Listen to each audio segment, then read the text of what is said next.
You could find love and compassion. Firstly, we must know what love is all about. People talk all the time of love, love, love. Man says to a woman, I love you. So between the I and the you, love comes in between and separates the I and the you. So that entire three sweet, beautiful words seem to be a contradiction, for there is the I and the you involved. And furthermore, you are involving the love factor between the I and you. So this necessarily would mean dualism or separation. When it comes to love, there is no separation whatsoever. And as soon as you find separation between two people, then it ceases to be love. If you ask your wife or your husband, boyfriend, girlfriend, why do you love me? And if he tells you he loves you because you're brilliant, you're very pretty, you've got a cute little nose, or whatever, then remember, he does not love you. But the greatest answer would be, I don't know. And when a person can really answer in that vein, that I don't know why I love you, then there is true love. Because love is a union not only of the physical bodies, that is lust, not only of the mental bodies, which we term in Sanskrit the Sukshma Sharira, the subtle body, that too is mixed with lust and the interpretation of those impressions that are in your subconscious mind, interpreted through physical action. So it becomes nothing else but a biological factor, like going to the bathroom. That is not love. Two people can get together and are deeply attracted mutually.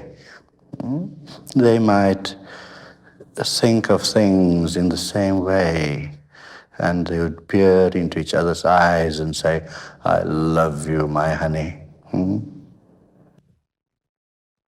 But no, the two pairs of eyes must not peer into each other, but the four eyes must look in the same direction.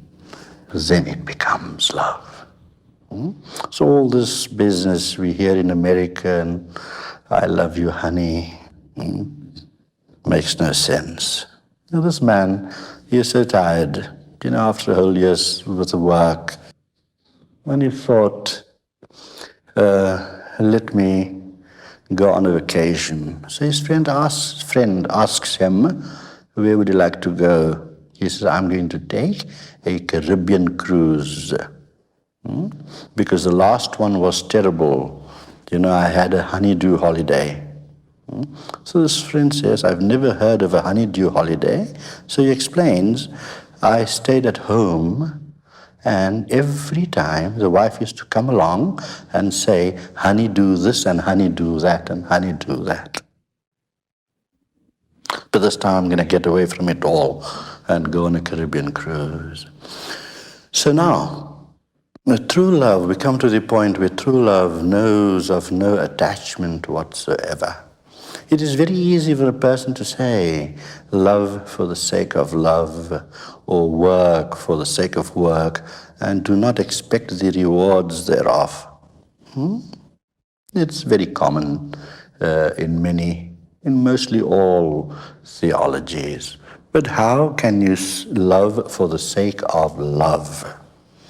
If someone asks me, do you love? I say, no, I don't love, because I am love. So here, when you do love, it becomes a need. But when you become love, there is no need at all. You see? So here, the common type of love amongst 99.9% of the world's population is because a need, a physical need, an emotional need, or we could even call it a crutch. Love has no use for crutches. And as soon as you regard the object of your love, then naturally you regard him or her as a crutch to be supportive to you. It is very good for a wife or a husband to be supportive to each other, but not because of need. It should be something very natural, spontaneous, like saying, my cup runneth over. And that is the support that is required, that brings about consideration, kindness, and compassion. Good. Now, compassion should be from the depths of one's being, and not mixed with pity. Many people say, oh, he has no compassion, or he is a very compassionate man. The only thing he has succeeded, which is better than nothing, is that he feels pity. If he feels pity in his heart for someone else, then be sure that within his own mind, conscious and the subconscious, there lies the seeds of being pitied. Because the expression of pity, anything you express in this world, stems from within yourself. Now, in the subconscious mind, we have a storehouse of memory. And that memory extends far back to all our experiences in childhood, teenage days, or it could even go back, if you do believe in it, into so many previous lifetimes, where all these experiences were gained, and all these memories are there. Since the Big Bang, as the universe functions in a cyclical form, it is created by its own steam, by its own power, and it is preserved for a while, and then it, in turn, dissolves, but to recreate itself. So, all these experiences since the subatomic particle that you were, that had the qualities within it to duplicate and replicate itself, all those impressions are there in the subconscious mind, and every action you perform is stimulated by the action, is stimulated by the thought, and translated into action. And that is why we find so many different characteristics in people. Many people would react to the same situation differently. Why? It is because of their subconscious mind. Modern psychology knows very little of what they call the mind. It is still in a very experimental stage, and they're trying to find the truth about the mind. What is the mind? Where does it reside? In your head? In your big toe? Where? It resides nowhere. It is everywhere.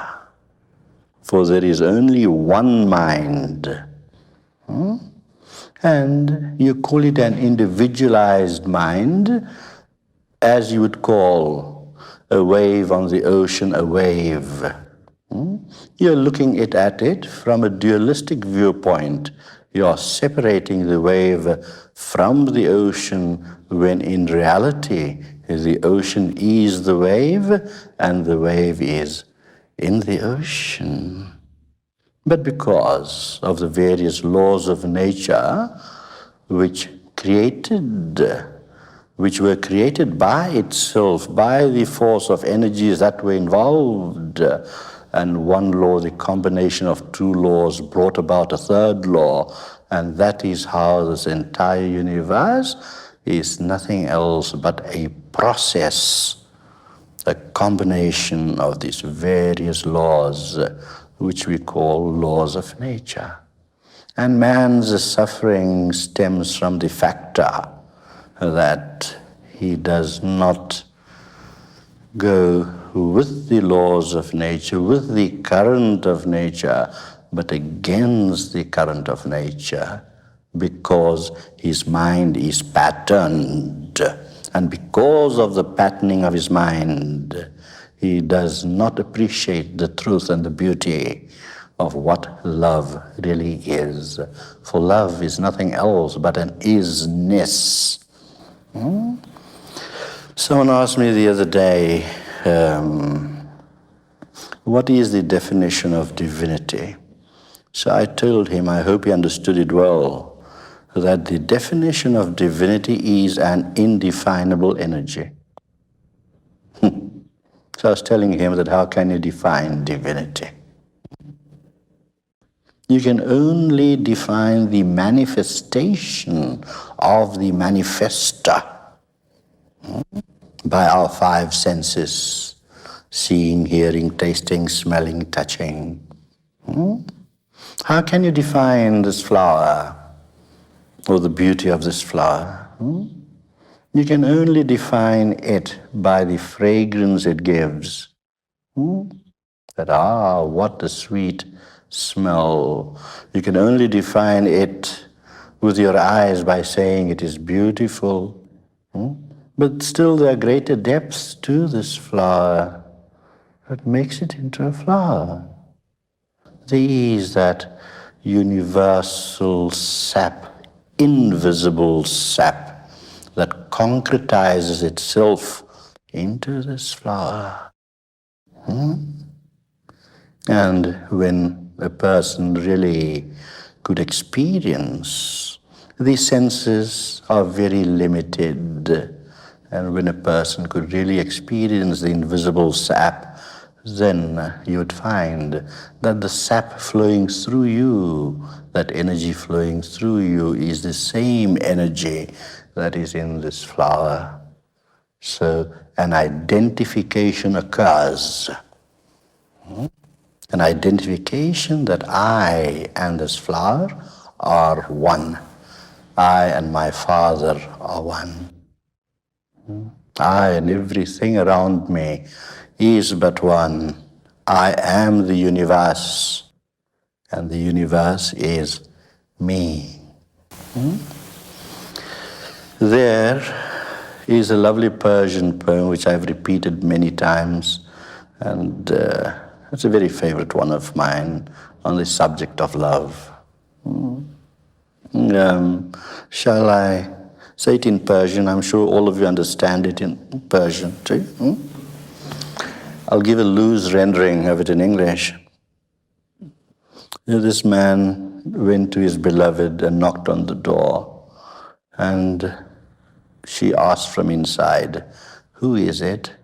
And he said, "I'm John Jackson." The door was not opened. And the next night he went again and knocked on the door, and she asked, "Who is it?" So he says, "I'm John Jackson of Jacksonville." Door was not opened. And when he went the third night and knocked on the door, and she asked, "Who is it?" and he replied, "I am thee, my beloved," the door was immediately opened. So in love, a total identification occurs. Then you experience love. Love is not something of mentation, intellectualization, rationalization. Can never be rationalized, but it can be experienced deep within oneself. It is not the function of the left hemisphere of the brain, which goes in for rationalizing and intellectualizing, but it is more the work of the right hemisphere of the brain which is more attuned to intuitiveness. And that intuitiveness is linked with the higher mind that is within you. So, you have the conscious mind that translates all that which is happening in the subconscious into daily action. But beyond the subconscious, we have the superconscious mind, the superconscious level, which is at its highest relative. Its value is of the highest, finest relative. And being at its highest, finest relative, it is like a clear piece of glass. The subconscious mind is opaque because of all the patternings there, while the superconscious level is totally clear, so the light that is within you can shine through in its full force. And that light shines through the subconscious into the conscious and then into action, so that your thoughts and actions become spontaneous, and it takes the right turning when you come to a fork in the road. You just know. So when you behave or act in this world from the superconscious level, you are acting from the level of knowingness and not of rationalizing or intellectualization. That person that can do that is the person who is an integrated person. And that is what I teach in this world. Traveling around from country to country. I spent about 8 months away from home. Canada, America, Spain, Denmark, Germany, England, all over the world. We have our organizations set up everywhere. I go about giving talks and lectures to teach humanity one thing, not only in theory but also by practice, how to get away from fragmentation. And everyone, except the self-realized man, is fragmented. One thought pulls this way and the other thought pulls that way, and the body does something else which the mind does not want it to do. And so conflicts are created because of the fragmentation. And it is these very conflicts that are created in the mind by what we call in Sanskrit sanskaras, or impressions that are embedded in the subconscious mind. They are the ones that create these conflicts. And that is suffering. All conflict brings friction. Where there is two, there is friction. Where there is one, with whom could it have friction? So, one, by using our scientific methods of how to integrate the conscious, the subconscious mind, the superconscious mind, and that divine energy within, by making them function in totality, you experience wholeness. And wholeness brings about joy and peace within oneself. So it is not only theory that is taught, but it is also practical techniques are given individually, for there are no two people alike. Everyone is a unique being, such as there are no two sets of fingerprints alike.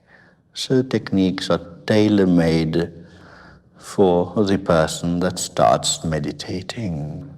Through a systematic manner, you go deeper and deeper within yourself. And to put it in theological terms, it would mean, seek ye first the kingdom of heaven within, and all else shall be added unto thee.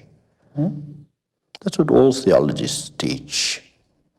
Until you come to the realization that I and that kingdom is but one, I and that Father is but one, I and everything around me is one, then only can one practice that beautiful injunction, love thy neighbor as thyself. But if you are fragmented and not experiencing love yourself, how can you love your neighbor? How can you practice do unto others that you would expect to be done unto thee? How can that become practical? I do not teach of a being or an energy that is somewhere sitting up there in the clouds on a throne. No, I speak of a living entity, a living being, a total being. And you function in that totality so that you could say that I am that living being, Yahweh, I am that I am. And that is the goal and purpose of life, for man consciously or unconsciously is seeking for happiness. But in today's highly developed technological world, and with people's mind more materialistically inclined, they seem to seek happiness from outer sources rather than from within themselves. And yet all the tools you have within you, inbuilt, it is there. You do not need to seek it outside. It reminds me of a very favorite story of mine. There was this man who was fond of going to a cafeteria and used to order a can of soft drinks. And he buys these soft drinks and he takes out a can opener from his pocket and opens the can and has his soft drink. He kept on doing this every day for a few weeks, and the shopkeeper was quite intrigued. The shopkeeper thought, look, on the can there is this pull tab or something, whatever you call it. You pull that and the can is opened and you can have your soft drink. But why does this man use a can opener? So one day, out of curiosity, the shopkeeper asked, excuse me, sir, but why do you use a can opener when the pull tab is there? So the man replies that pull tab is there for people that don't have a can opener. You see, we do not need an outside source for all the force and the beauty and the power, that infinity, that eternity is there within you all the time.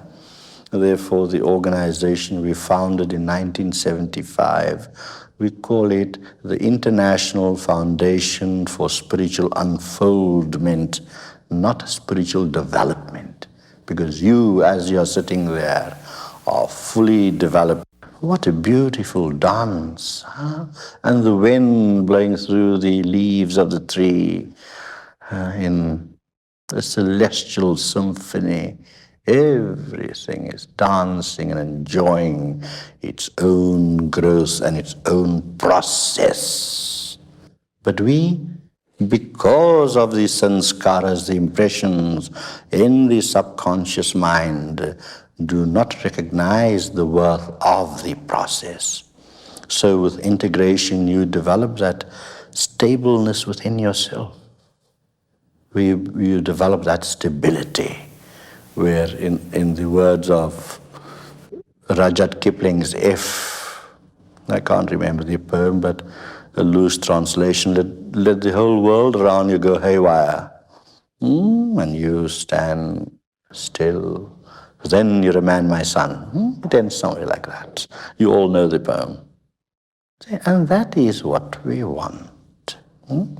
Now, when I said a moment ago that our minds are turned externally rather than internally, we got to have a proper balance there. I do not say throw away all your wealth or your riches or whatever you have accumulated and go into some remote cave and meditate. No. No, you don't need that. Many of those that go away to these caves, which I have found personally, trudging around for years and years in the Himalayas, visiting various yogis and bogis and Bogi, by the way, in Sanskrit means an enjoyer. Physical enjoyment, that's a bogi. A yogi is one who is integrated and one with divinity. He is a yogi. So these yogis and bogis and boogies, yes, like most of them I found could not face the world and they run away. Lots do it here, don't they? They run away from themselves into various kinds of things, drugs, alcohol, movies, disco. It's quite mind-blowing, isn't it? Yeah. Nothing wrong. Enjoy it. Within moderation. Nothing wrong with that. If you have $1 million in the bank, nothing wrong with having $2 million. But at the same time, you can live in the relative and the absolute level of life simultaneously. For then every action you perform, you will know it is divine action, for you are divine. If I lift these spectacles, who's lifting it? I? Am I lifting these spectacles? Where do I get the energy from? So, we are so attached to the small I and we think we are the center of the world. There's nothing more important than this little me made of flesh and blood. And if you send it to a laboratory, the entire chemistry is worth just about $1.25. Perhaps in times of inflation, it might be worth $1.50. Yeah, you see. So this little importance to this perishing, changing body. And scientists say that every 17 days or so, your entire system changes. And as I'm sitting here, you're sitting there. There's so many changes taking place in our bodies. But with what great precision. All those cells of a particular organ is functioning in a particular way. The entire universe with its wonderful precision, the planets revolving around the sun, and there are millions of such suns. Everything in the galaxy, and there are millions of these galaxies in the universe in such wonderful precision. And yet the only thing that is not precise is the human animal because of his cunning mind. It is the mind that tells you that I am John or Jack or Jill or Jean. It's the ego self that gets one into trouble. It's the ego self that does not make you love, that does not make you feel a real deep compassion.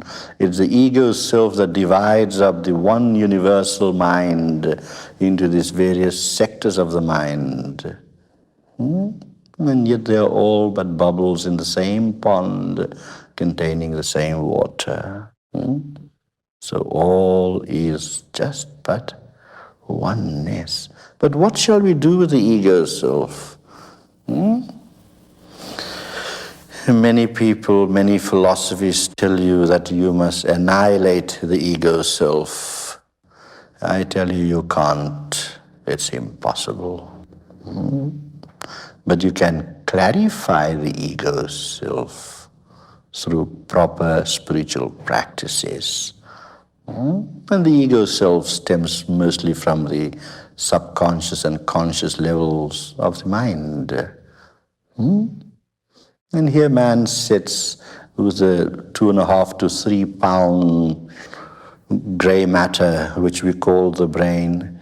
12 billion cells, imagine, 12 billion cells, and we are using only 1/1,000,000th of the 12 billion cells.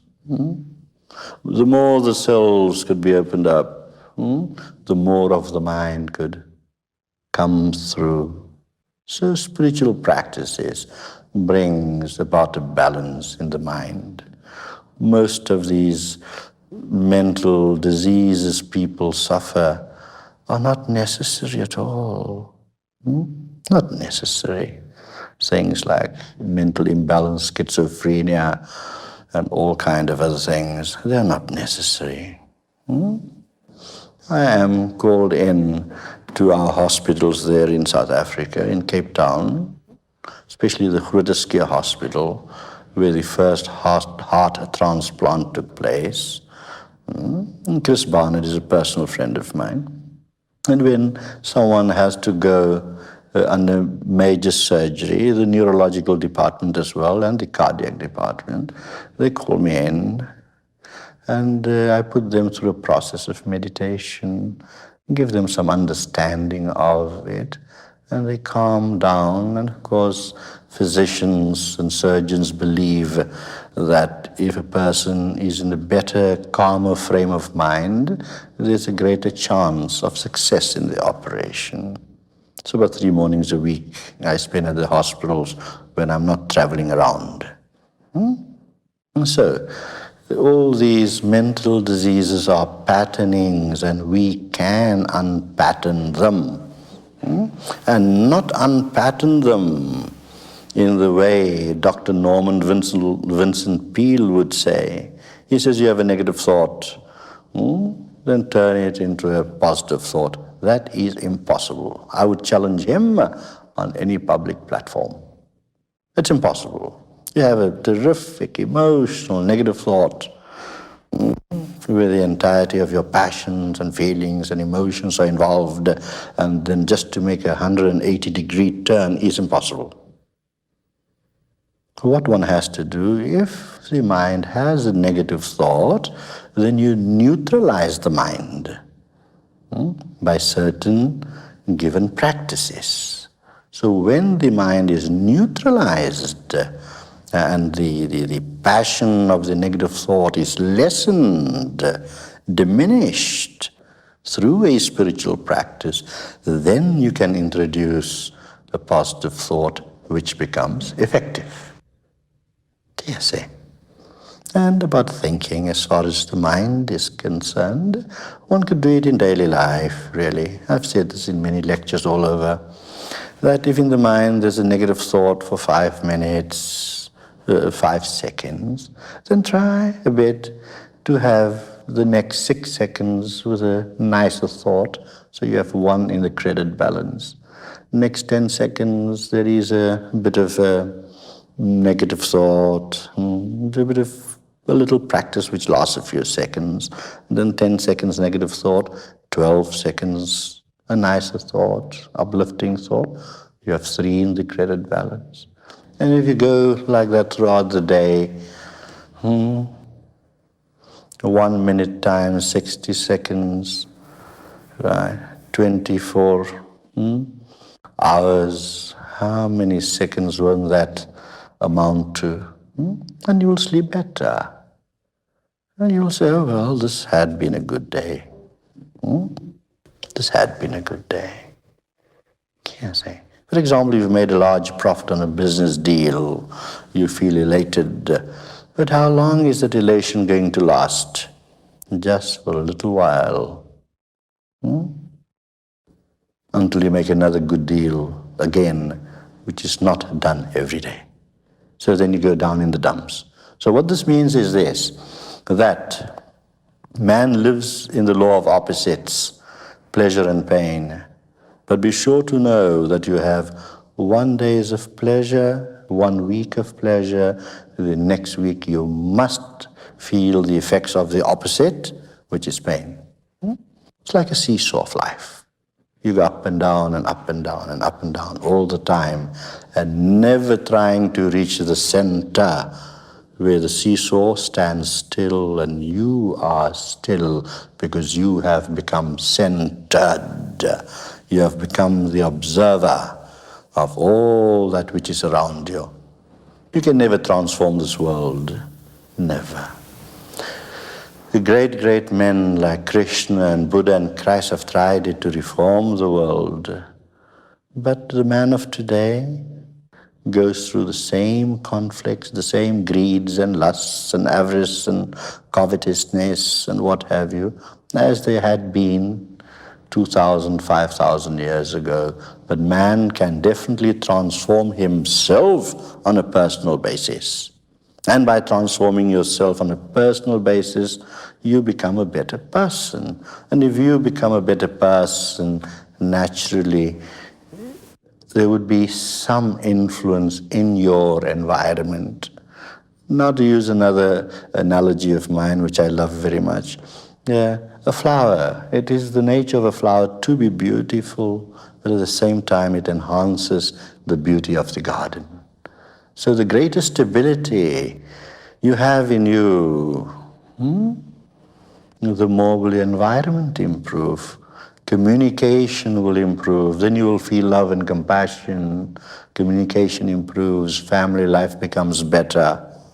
Your work situation becomes better. Not that conditions have changed, and they've given you an imbued desk instead of the old oak wood desk. No. But you being better, you would view it differently. Like I always say, and many of our fellows have heard this, 2 men behind prison bars, one saw mud, the other saw stars. Why? Both are in the same circumstances, both are in the same cell, but one could only see gloom while the other can see glory. Because the one that sees glory is a more integrated person.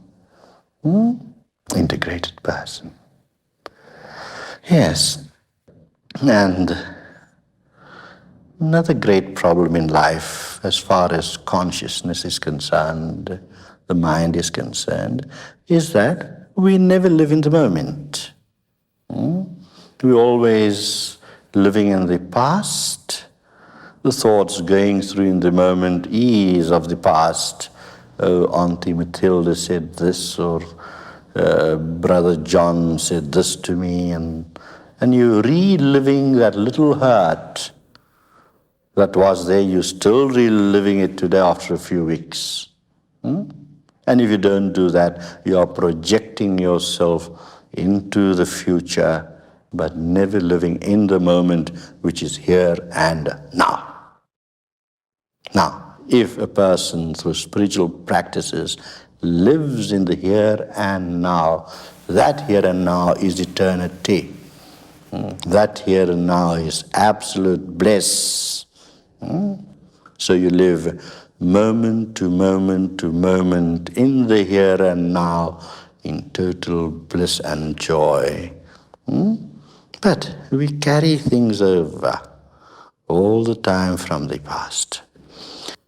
There were these 2 Buddhist monks, and they had to cross a river. Now, these monks, according to the sect they belonged to, were not supposed to touch a woman. But as they were crossing this river, and the water was flooding quite strongly, they saw a young woman there, standing, trying to cross, but was afraid. So the one monk picked her up and took her across the river. So then she was dropped there, and 2 monks started carrying on the journey. After a few hours, the one monk asks his brother, or rather tells his brother, this is the wrong thing you have done. You know, our sect says that you must not touch women, and you have actually picked up the woman in your arms. So the other monk replies, he says, as soon as I dropped her, I forgot her, but you are still carrying her. Huh? Say. So the major problem in life is attachment. Enjoy all the beautiful things in life. If you drive a little sedan, some kind of car, drive a Rolls Royce, nothing wrong with it. Or if you live in one particular area, you move to a top grade area, better house, more conveniences, nothing wrong with it. But do not be attached to it. It is this me and mine, which are the expressions of the little ego self, that makes you attached to these things. There was this old man lying in bed and he was dying. He was on the verge of death, actually had one foot in the grave already. So his wife was there and he asks his wife, where's John? So the wife says, John is standing on your left-hand side. Where's James? Oh, James is standing on your right-hand side. Where's Joseph? Joseph is standing at your feet. So at this moment, the old man was just about to breathe his last, got some strength into him, and he says, if all of you are here, who's minding the store? You see the attachment. Here a man on the verge of passing away into another plane of existence, perhaps, and all he could think of was the store, as if he was going to take the store away with him. The attachment is the attachment that hurts. If a girlfriend jilts the boyfriend would be hurt because he was attached to her. His was a conditional love and not an unconditional love, where he loved for the sake of love, and that love comes from the higher level of the consciousness, the superconscious level of the mind. So there is a way out. With all these millions of years of impressions embedded in the subconscious stratas, various layers of the mind, how can one clarify that dirt in this little lifetime of 70 years and 10? You can. You, in this lifetime, gain total happiness and function in totality. From the conscious level of the mind, there is a hotline that leads directly to the superconscious. If there was not this hotline that leads directly, then your conscious mind would not function, and neither would your body function. That energy from the superconscious level of the mind is required. But it is just dribbling down. Drop by drop it's coming down and just keeping you what you call life, to keep you alive. That is the wrong word. Very few people are really alive. They are the living dead. So, through spiritual practices, whereby systematic manner, through the conscious mind, through the energies of the conscious mind, you go directly through this hotline, this channel, to the superconscious mind, and draw energies therefrom, and flood with that light all the dark recesses, dark corners, all the impressions in the subconscious mind, and pouring the light of the superconscious level, you banish the darkness. in the subconscious mind. Do you see? And then that naturally filters through to the conscious mind, and life becomes peaceful, joyful, a joy that goes beyond pleasure. For as I said a moment ago, pleasure and pain go together, two sides of the same coin. But to rise above pleasure and pain in the area of joy, that is where you belong. Why have you strayed away? You belong there. And how we misinterpret everything in life. We become judgmental. We interpret everything in so many different ways. If there is an accident and there are 4 witnesses, you'll have 4 different evidences in court. One will say it happened that way, another will say interpretation. There's a little story about 2 nuns that were traveling and they got stuck. The car got stuck without gasoline, no gas. So the garage was about half a mile away, but they needed a container to bring some gas. So they rummaged through the car, and the only thing they could find was a chamber pot. You call it a chamber pot in Canada? Chamber pot. That was the only thing they could find. So they went to the garage and filled up the chamber pot with gas and brought it to the car, and they were busy pouring in the gas. So here 2 GIs were passing, and they stood there watching this venerable nun pouring in the gas. In some countries, gas is of a bluish color, and in most countries they are yellowish. So this one GI could not help himself, and he said to the nun, "Madam, please excuse me. I don't think this will work, but I sure do admire your faith."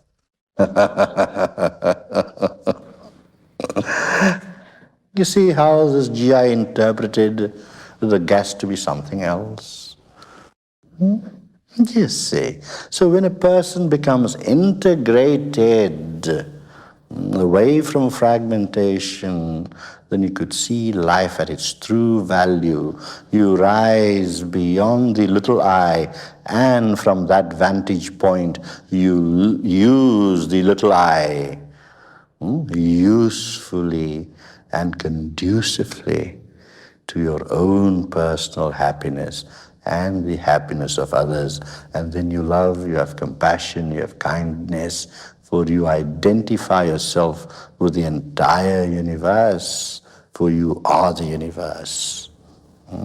Divinity can only exist because you exist, and you exist, and that is why divinity exists.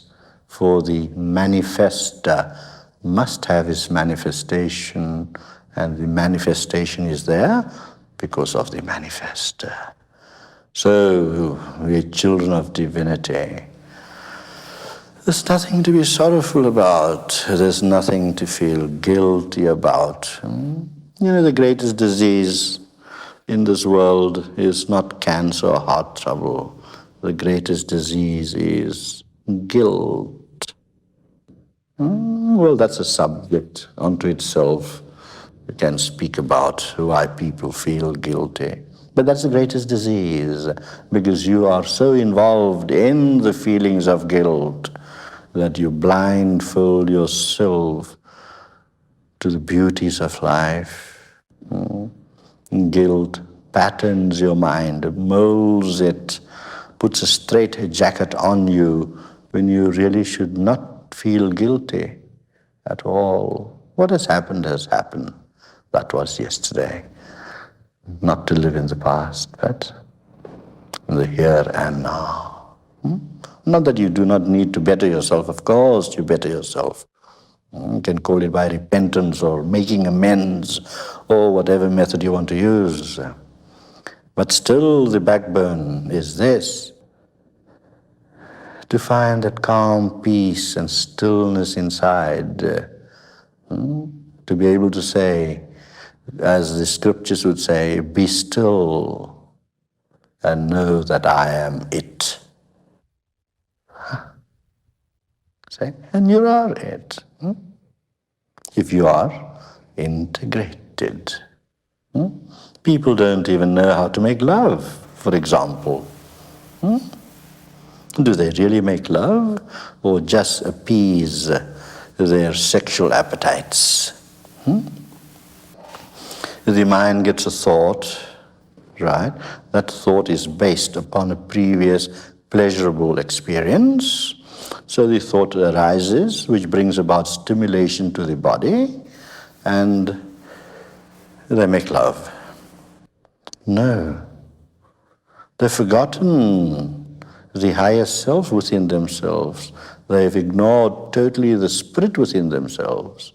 Now, if they are integrated and the sacred act of making love, I know many of the Easterners come here and talk to you of celibacy. You must become celibates to attain divinity. That's all baloney. That's the word you use here, don't you? Right. You got to, when you're in integrated state, the lovemaking becomes something sublime. It becomes a meditation where the object and subject merge away into each other. For what is lovemaking? But to find a physical expression of that which is deep within you. And then what happens is this, that the woman disappears, the man disappears, and just a vast orgasm remains. And this universe is nothing else but a vast cosmic orgasm. Talking about baloney reminds me of this little story. This man and his girlfriend went for a drive. And somewhere up in North Canada, somewhere, there's a place called Echo Point. So, the man says, oh, that's silly, isn't it? So the girl says, oh, please try it. So he gets out of the car and shouts into the canyons there, or whatever. I have not been there. And he shouts, baloney. There was no reply. A minute went past. So the girl says, look, why don't you try again? So the man shouts, I'm the handsomest man in the world. And then the reply came back, baloney.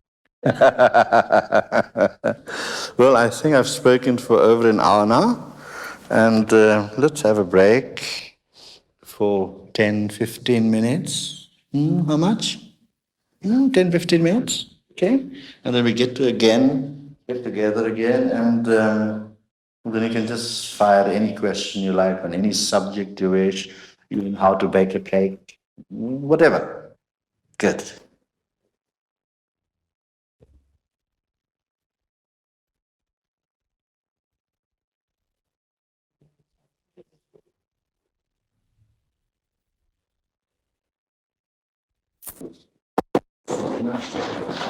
You would like.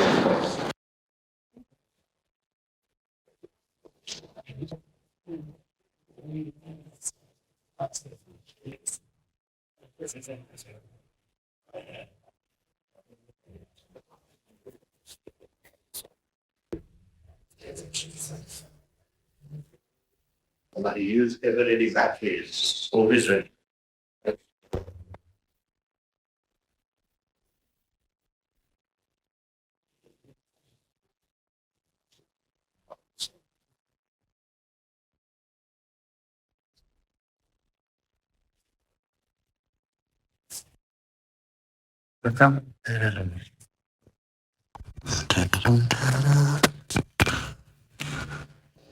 These two always get entangled, the relative and the absolute. That's how it should be, really, not separated.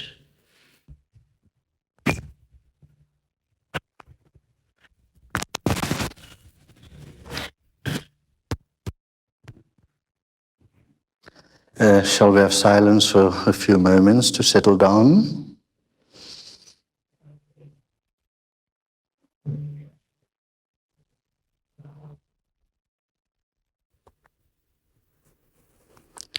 Oh, Shanti, Shanti, Shanti. Open your eyes slowly.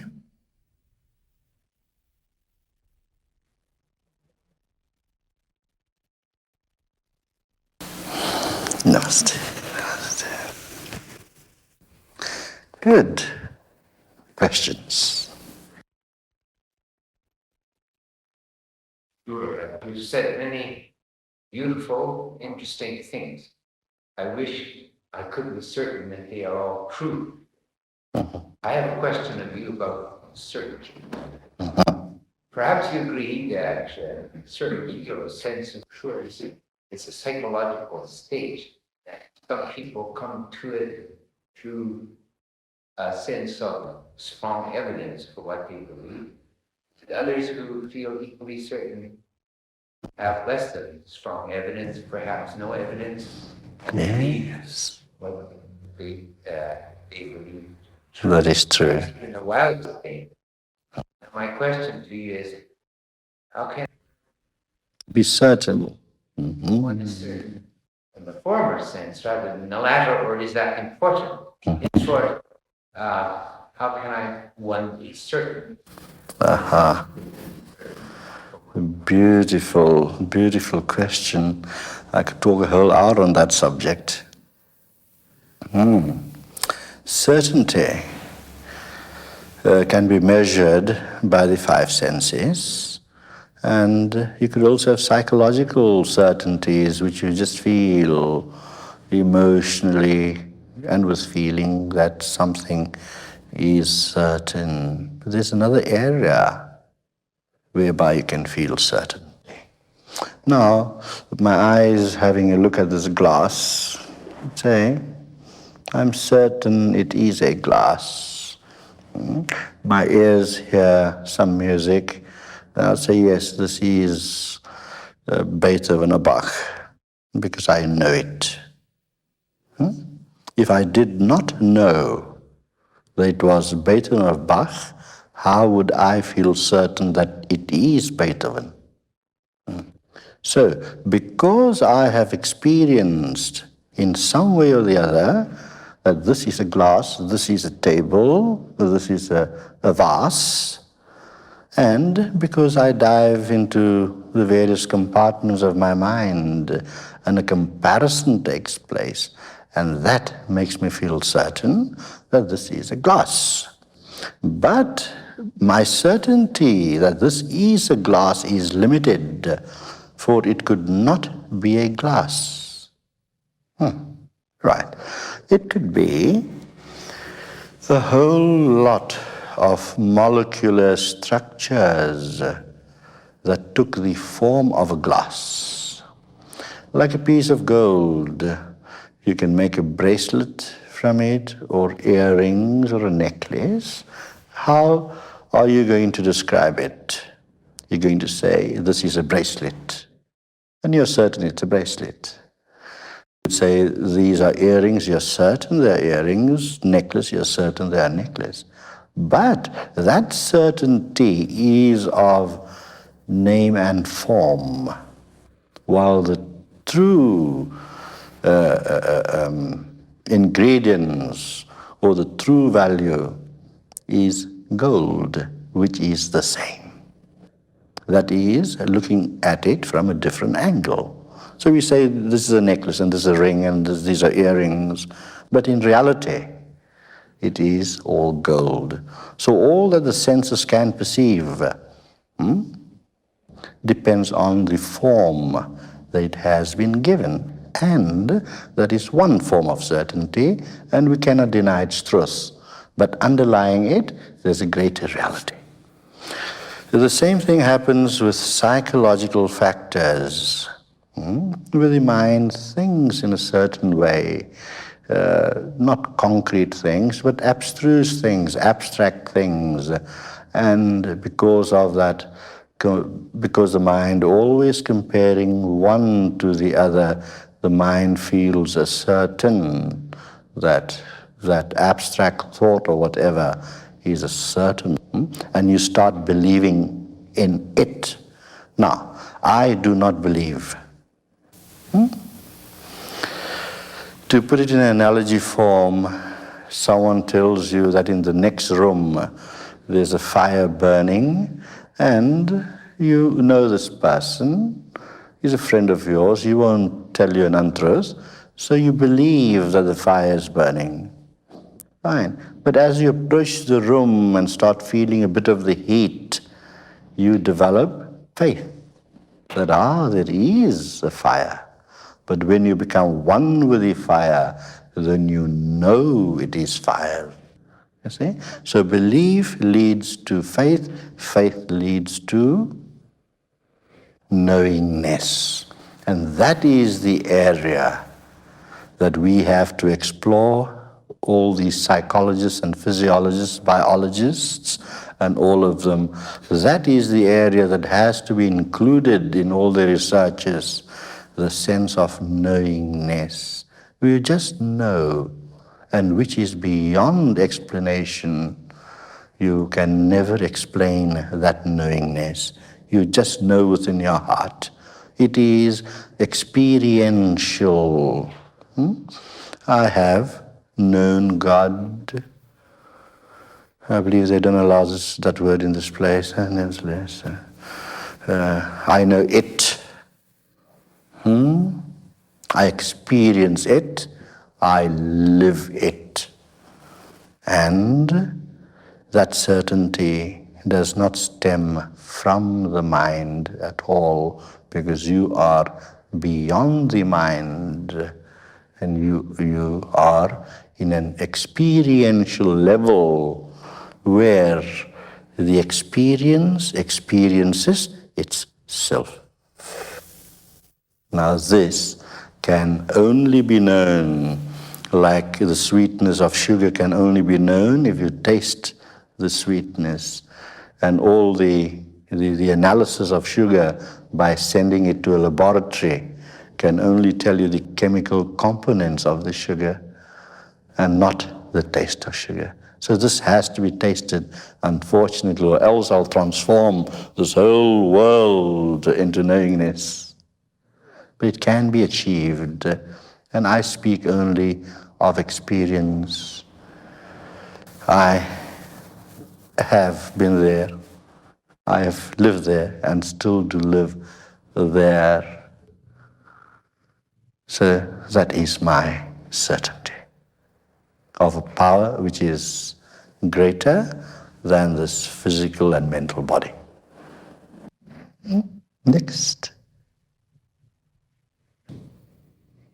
While you're thinking, the Sunday school teacher was giving a class on the prodigal son. And she asked the class, when the prodigal son returned, was there anyone or anything there that was not happy? So the bright little child replied, yes, the fatted calf.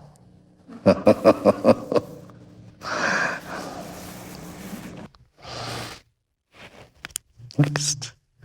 Yes.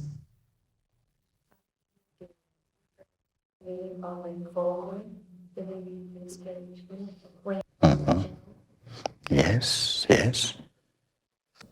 Unfolding very simply means to take away the veils of ignorance, where you experience the true light, that which you really are.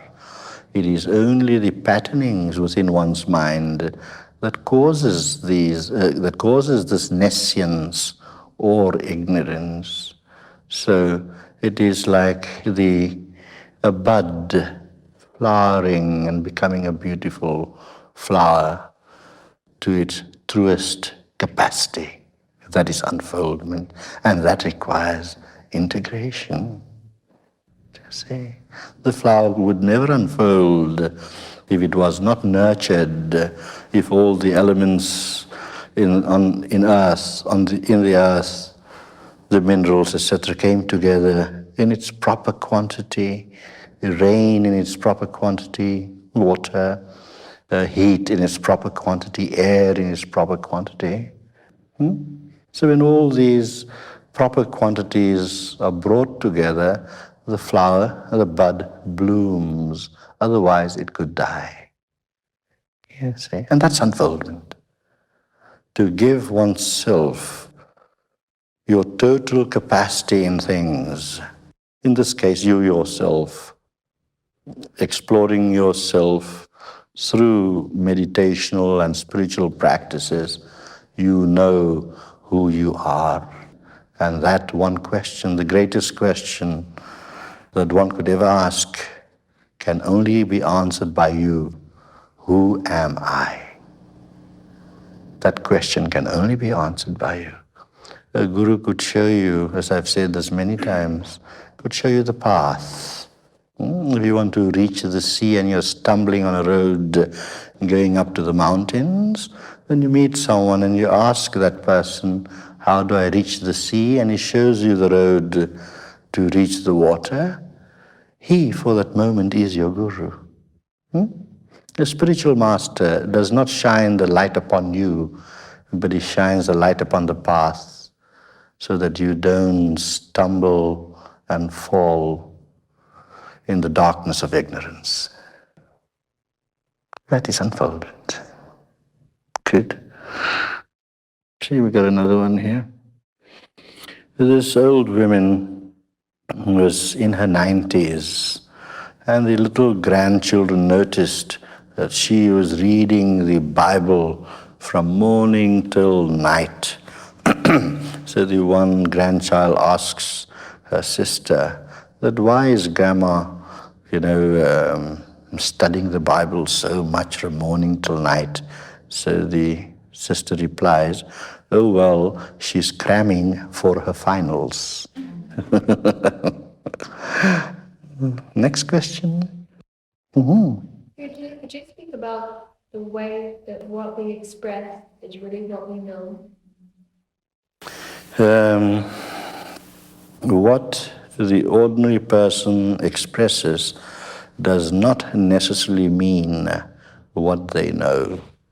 It could be a mental expression formulated by ideas that they have gathered from outside, from the environment, from the church, from the parents, from school, and then they synthesize those ideas and express them. And this synthesizing process takes place within them, which has its value.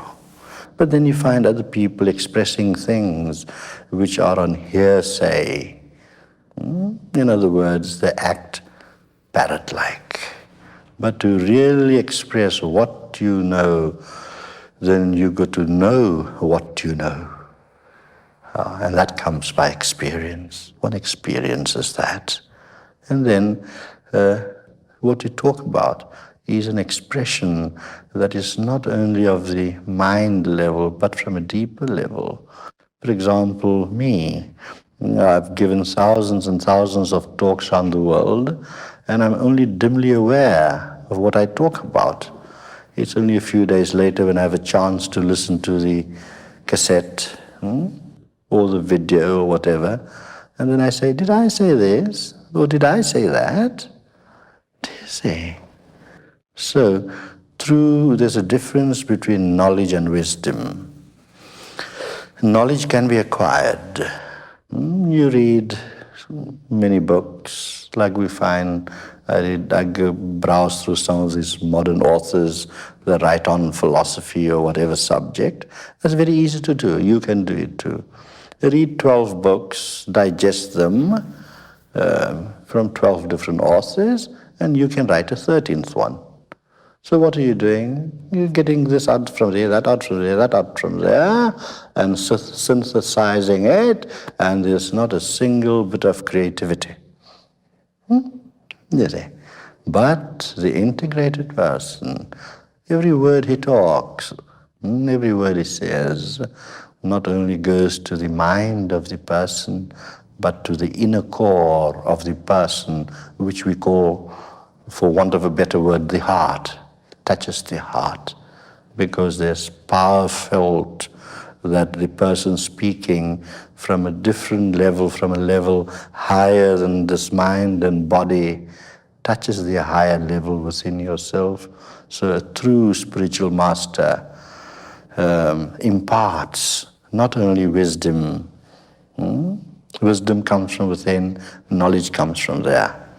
Knowledge is acquired. Knowledge is like a donkey with a whole load of books on his back, and yet it still remains an ass. Yeah.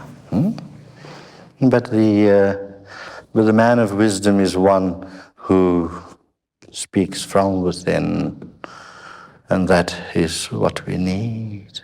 And not only that, also the words imparts a spiritual force, a transforming force, because he lives in that force, he emanates that force all the time. And that is the love and compassion that makes him do it. And he doesn't do it consciously. It is just a spontaneous action. What am I doing here tonight? I'm only sharing with you my own personal experiences. It's a sharing. We're talking about an ass. There was this Italian man that came to Canada, and they had a baby. So went to the minister and said, you must Christian my boy Jack. No, you must Christian my boy Tom. So the minister Christianed him Thomas. So after a few years, another boy was born, and he tells the minister, you must Christian my son Jack, and don't you make a jackass. Yes, it's funny, it's funny. For example, on the stage, if a pail of beer was put there, and a pail of water was put there, and you bring an ass onto the stage, what would the ass drink? Ass would drink the water because he's an ass. Ah, dear me, life is so full of fun. It's a joy, it's a joy. You know, we have our motto in our organization, life, love, and laughter. Life, love, and laughter. Yes, everything laughs. Why don't we? Even your tears could be turned into laughter. Next question. Yes? Sure, I have a couple of questions. What is the purpose of human being becoming into this existence? The human being has no purpose in coming into this existence, but he is forced to come into existence as you are. You are the sum totality of all the previous lives that you may have lived. And because of the karmic debt, the burden that had been accumulated over ages and ages and ages, you are forced to take this birth as yourself. So you are the totality of all your past lives and past experiences. And the purpose then would be that you are coming to a school to learn. And sometimes it's not so easy in the school. Some lessons are very hard, and we've all been to school and we know what subjects we loved most and which we didn't like at all. So There are some subjects which are very, very pleasant for you, easy for you. Some subjects are difficult for you and unpleasant for you. So what do? You don't discard the unpleasant subjects and just stick to the pleasant ones. You rise above both. And then you would find there to be no unpleasantness or pleasantness. And that's how you learn. And that is the goal, is to find no distinction or differentiation between pain and pleasure, because you have risen above it. You stand in a street down here and the street might not seem so nice to you, but you climb up this hill, this mountain you have there, and you look down and you have a panoramic view of the beauty of this city. So one elevates oneself to a higher level through spiritual practices.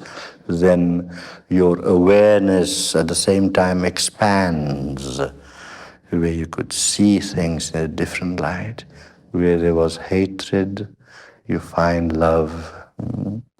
Where there was unkindness, you find compassion, because your whole perspective has been changed. You're looking at the world with a wider awareness, where you could see the divinity even in a rapist or a murderer, or the vilest person on earth. And you do know with the mind that this man has done these things, but yet at the same time, you know that he is in a process of evolution. And he does not need condemnation, but he needs compassion. There was a man who came to my center in Cape Town, that's where I come from, in South Africa. And through some mishap, he was convicted. And he was not entirely at fault, really. From what I understood. He was a victim of circumstances, if you want to put it that way. Fine, and he spent about 4 or 5 years in jail. And after he came out, his wife was there. She waited for him. She loved him. And he went everywhere. He couldn't find a job. And he couldn't hide the fact that he was a jailbird, because sooner or later the boss would find out and then he'd be kicked out. So he told the truth everywhere. And then he came to me, he says, Guru Raj, I can't find a job, what must I do? Everywhere I go, I'm a qualified person. There's that.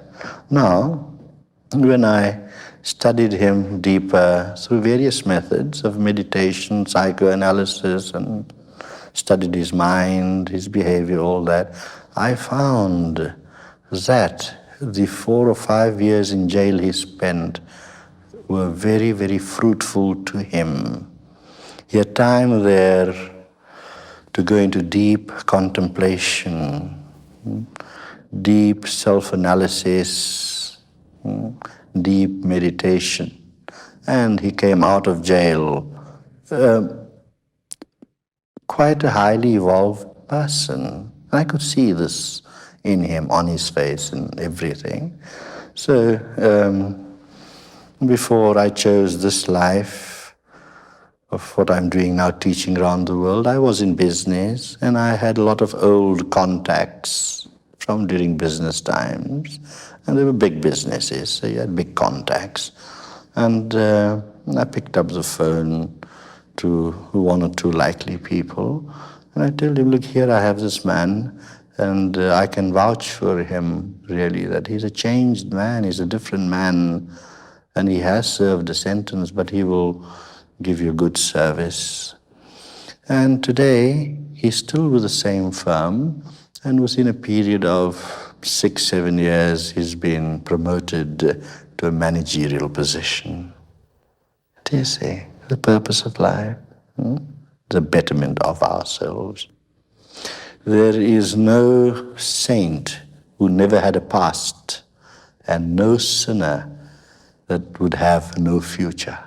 No hope is lost. But in that great mercy, everything has hope. Everything is just. That divine energy is penetrating each and every cell of our bodies. It is there. Nothing to fear. The only fear you must have of is fear. Fear, fear. If you want to be angry with anger. So, for everyone, life is beautiful. If you can look at it that way, if you can become more integrated, then you will realize yourselves these different perspectives of life. How to look at life from a different perspective. Okay.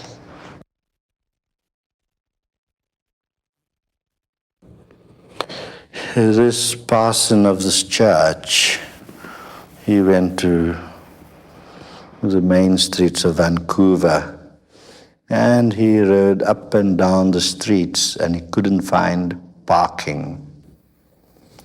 So he parked his car in a no parking zone and he wrote a note pasted on the windscreen that I've tried high and low to find parking and I couldn't find one, so please forgive us our trespasses.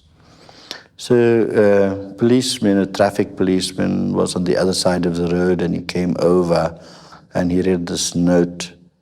So this traffic policeman writes a note, pastes it on the window, the windscreen wiper, and he says, my sergeant in charge will be round here in 5 minutes, so lead us not into temptation. Good. Next question. Yes, ma'am. I would like to ask you a question. I don't know very much about this meditation. You don't need to. I don't know what to do with my mind. I mean, it wanders. Now tell me, you say your mind wanders. Yeah, right. Now tell me, how do you spell wander? W-A-N-D-E-R? I could change your mind to spell differently. W-O-N-D-E-R. Where you wonder of the beauty of God, divinity.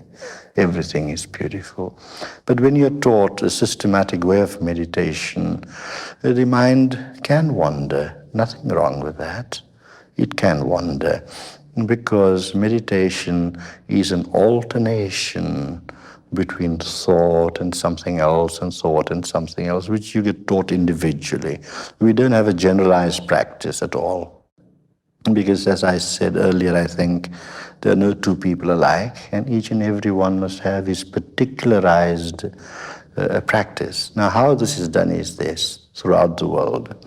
They fill in a form with name, address, age, birth date, and anything they particularly require in life, any illnesses they have, whatever.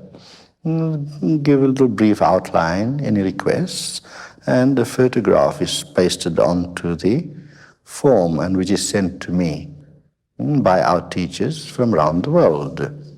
And I use the photograph as a focal point and I go into meditation to the superconscious state where I and you are near each other, even nearer than you sitting there and me sitting here. Because that is an area beyond time and space. And from there, I would analyze the evolutionary status, the emotional status, the physical state of the person, and putting all various other factors, psychological state, etc., all these factors together, I would work out the prescription, diagnose and work out the prescription, which is sent back to our teachers who are trained by me personally on how to teach, and they would teach you the practices. So, because I can't be everywhere around the world at the same time, I am, but not in the body. Right. So then our teachers are taught how to teach the practices, and they teach you the practices. And in a few weeks' time, you'd find yourself quite different when you feel that you are. And I always say that the proof of the pudding lies in the eating. Yes, that's important. The proof of the pudding lies in the eating. And in our organization, we don't have any charges. We don't charge like other meditational societies that charge you $300 just to initiate you, and then they give you one syllable out of 16 which they've got, which you can find in any tantric literature. And that they call, then you meditate on this mantra, that's the word they use. Well, we don't only give mantras, but there are other practices suitable for the person. If a person has a headache, I'd give the person aspirin and not penicillin. Yes, according to the need of the person, and that is how our system works. Do you live in Vancouver? Yeah. Now, Mr. Carl Walters there, he's our teacher for Vancouver, and then we have teachers in Victoria as well. Hugh Hunt, who's got a top position with the government as a civil engineer. Then we have Larry Owens, who's a high school master, and Barbara Hunt, she also has an honors degree. And then, of course, we have Leslie Janos sitting over there, who's a Vancouver teacher. He is a concert pianist, by the way. And, of course, his good wife, Carolyn, with the green jersey sitting there. Yeah, she has a bachelorship in fine arts and music, and she teaches the flute. And so why I'm mentioning these things is that our organization are not filled with weirdos. And Carl Walters is a responsible businessman, and like that. You see, so you don't... and then there's one thing, that we never convert anyone to anything at all. If you are a Christian, I'd like to see you become a better Christian. If you're a Hindu, a better Hindu, a Buddhist, a better Buddhist. So the whole idea is to become a better human being. And when you become a better human being, you will be able to understand your religion better. Whatever you follow, there's no restriction whatsoever. Like some people, they convert you to this religion and convert you to that religion. They don't know the meaning of religion. Religion, the word, means to bind back. To what are you binding yourself back? You're binding yourself back to yourself, the real self that is you, and not the superficial little ego self. So you become a more integrated person. That would mean you become more efficient in your actions. Your mind becomes calm. You feel love more, improvements in the environment, family, job, work. And it's an all-round improvement. And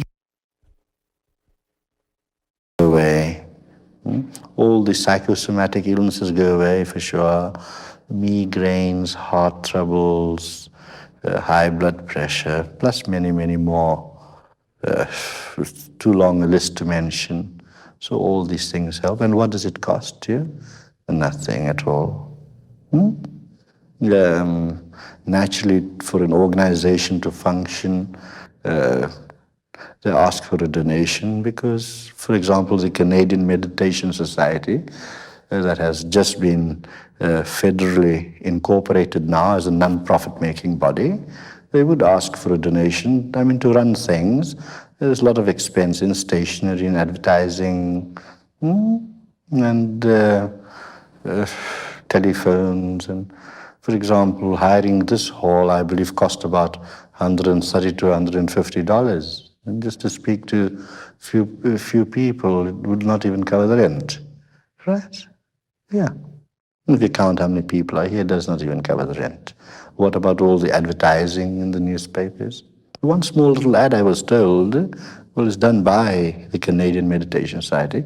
One small little ad, $168. You see? So a donation is requested. I get nothing out of it for initiating a person at all. A small postal order sent to me with the form just to cover stationery and postages. Postages and things are expensive, so you do need those few dollars to cover that. And I'm not a millionaire. I'm not a rich man. I don't know where my next plate of food is coming from, really.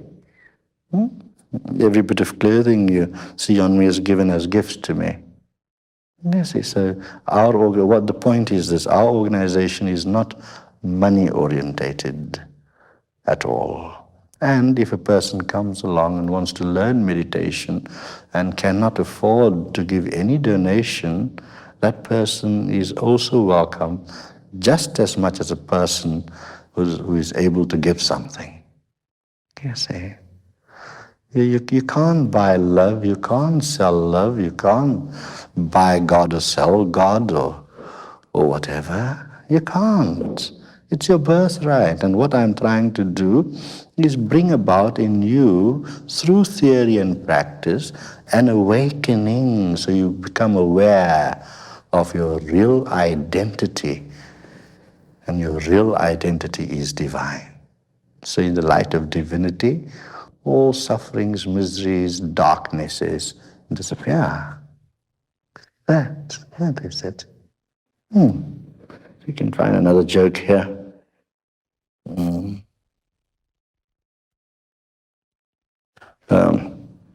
This doctor was getting a bit old.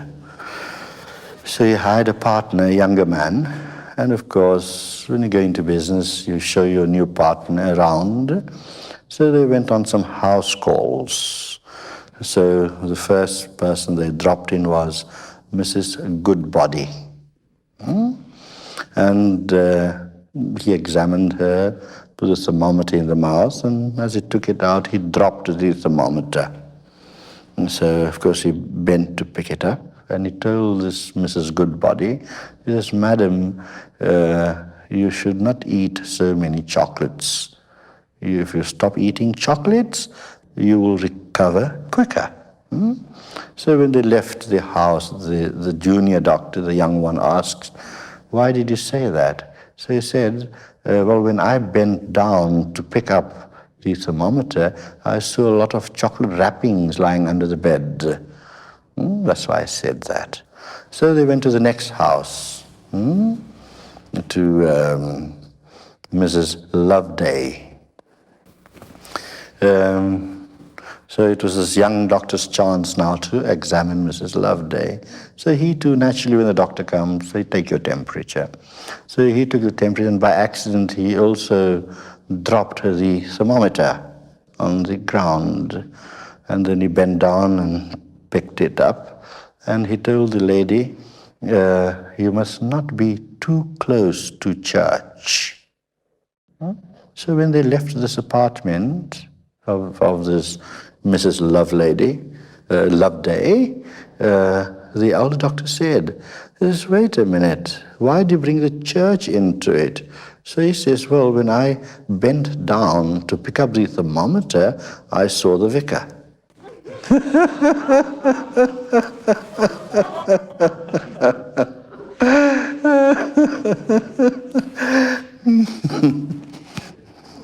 Yes.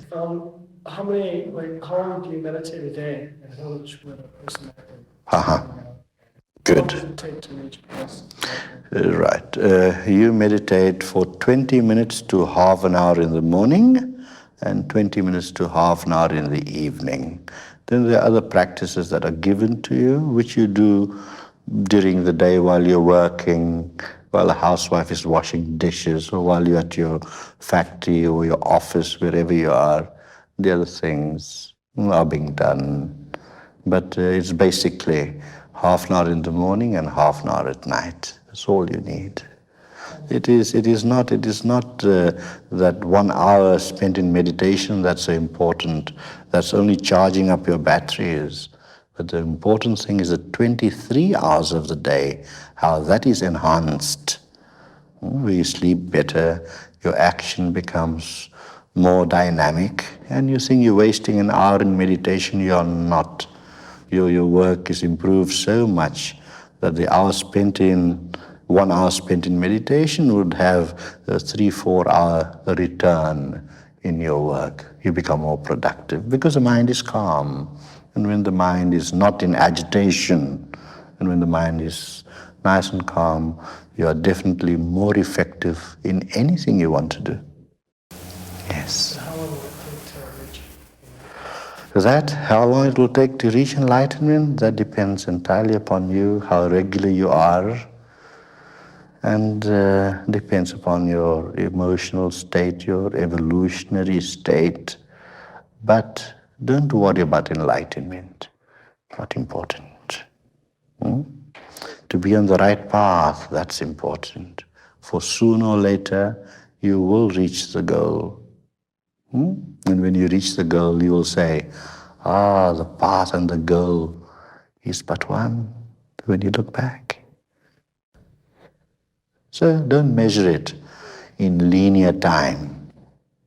Things in the world, we measure in linear time, from point A to point B to point C. This does not work that way. Many people can have illumination to be lighted up. In a month, 2 months, 2 years, 2 lifetimes, 200 lifetimes. But be on the path. If any man comes to you, any guru or spiritual master, and says, I will show you God, run away far from him. You have to experience that yourself. But a true master can put you on the right path according to your capacity, ability. He gives you the knowledge, the wisdom, and the things which you have to do to develop your awareness to the extent of the entire universe. And you become one with the universe and thus one with divinity. That's illumination. But as you proceed on the path, you'll find your life becoming more and more joyful, more and more smoother. Yeah. Next. If there's another one here. Yes, there were these 2 sisters, old maids, and as usual, they had nothing to do, and they would sit around the fire or in the living room and just chat away perhaps. You read the newspaper. So he wants us to point out, he says, look at this report in the paper. This woman had 4 husbands. And when one died after the other, they were cremated. And he says, look at us now, we 2 sisters. We are so alone. And yet another woman got 4 husbands to burn.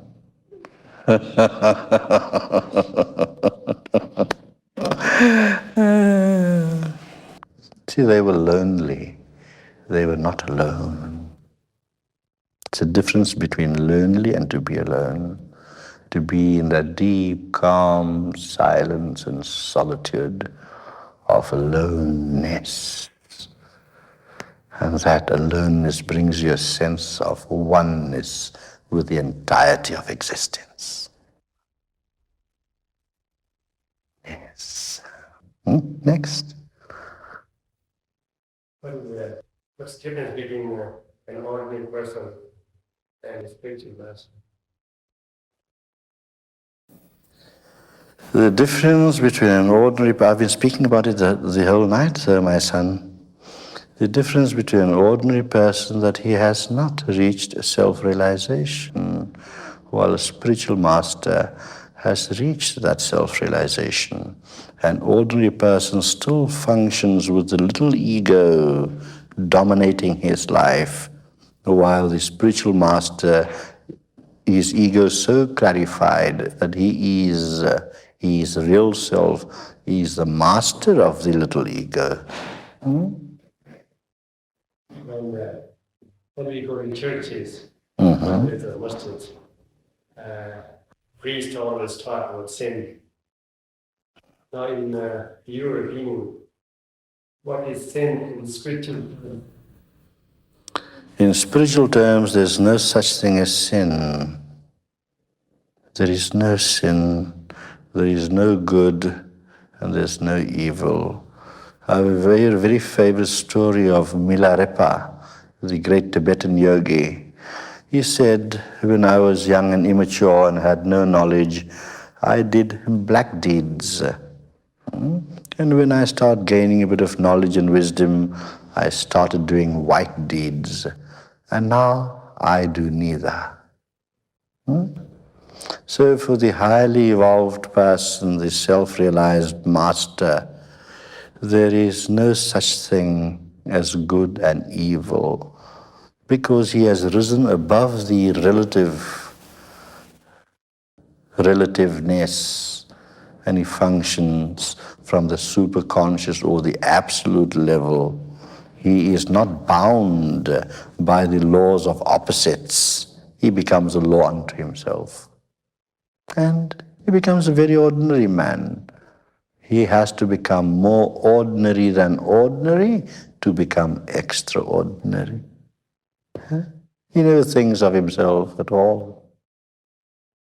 His entire thought processes is always for others with love and compassion, never of himself. If he has one piece of bread and a hungry person comes along, he'll give away that piece of bread, and he says to himself, oh, well, one day of fasting will do me good. What's wrong with it? Clear out some of the toxins. Nothing. A different way of looking at things. Well, the ordinary person would chase the beggar away and say, go, go, go, go, go, get away. Yes, then the ordinary person, with the exception of the mind, just becomes an animal, really. A dog, for example, has a piece of flesh in his mouth, and another dog would come and take it away. They'd have a great big fight.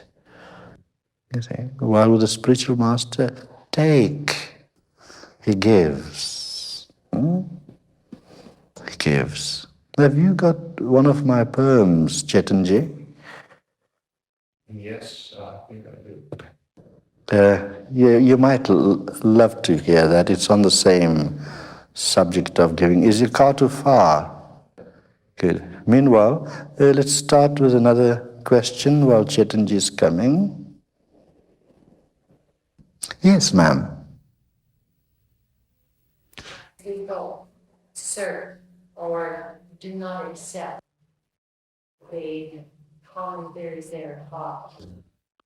They do not accept the common theories taught as a child.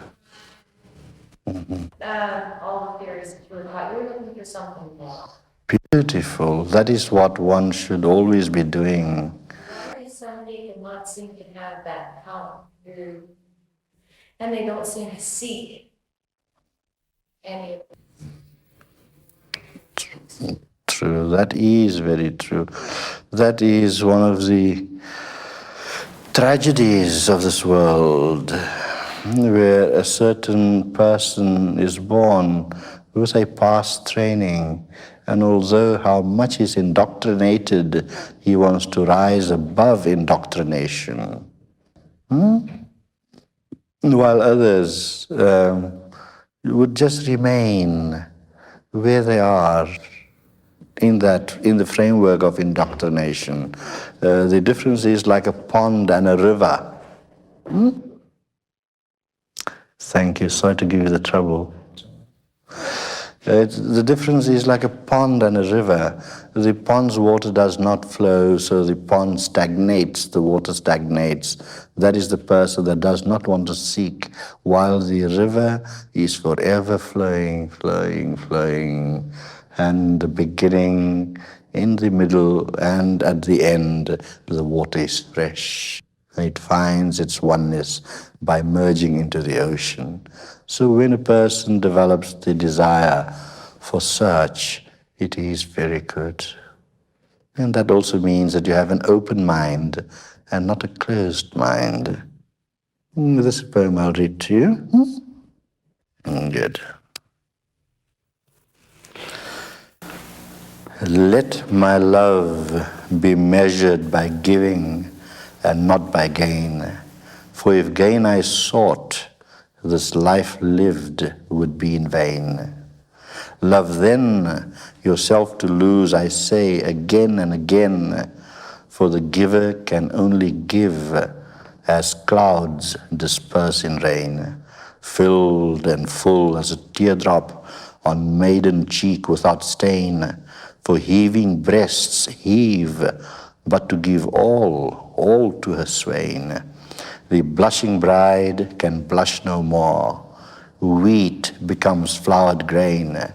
Sweetness of the sugar comes from crushed giving of the cane. Let my love be measured by giving and not by gain. For flowers too their fragrance give. Let me sing forever this refrain. That's it. You can only get sugar after the cane is crushed. You can only get flour after the wheat is crushed. So you can have bread. And in all that, the total sacrifice of the blushing bride, she gives her all to her swain, to her beloved. Total giving. For all the scriptures say, the giver is the receiver. The giver is the greater gainer. Always. So, that's my life. It's an expression of the joy that is within me. Good. I'll be having a volume of my poetry out very soon. I've got in our Spanish Meditation Society an artist who's busy illustrating some of the poems. This is just biography written by our American Meditation Society, just quoting a poem of mine.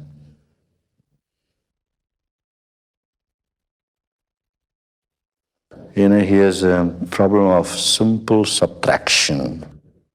The teacher asks the pupil, 20%. The teacher asks the pupil, if your father earns $150 a week and he pays from it $6 in insurance, $20 in social security, and $25 in taxes, and then from what he has left over, he gives half to your mother. How much what will she have? So the boy replies, she'll have a heart attack.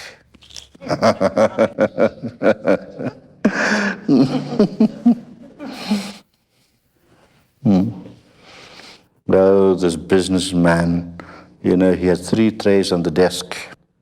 And normally, on your desk in the office, you have 2 trays in and out. But he had 3 trays.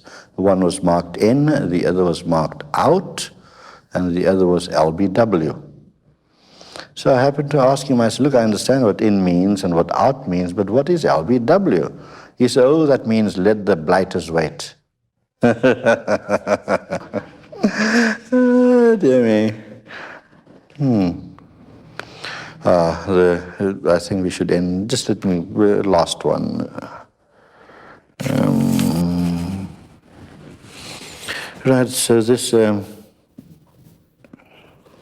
there was a luncheon at the embassy, and notables were invited, and there was a real Chinese gentleman sitting there, very well dressed, and the next to him was a young Englishman sitting, and the young Englishman, to be friendly, started having a chat with this Chinese gentleman.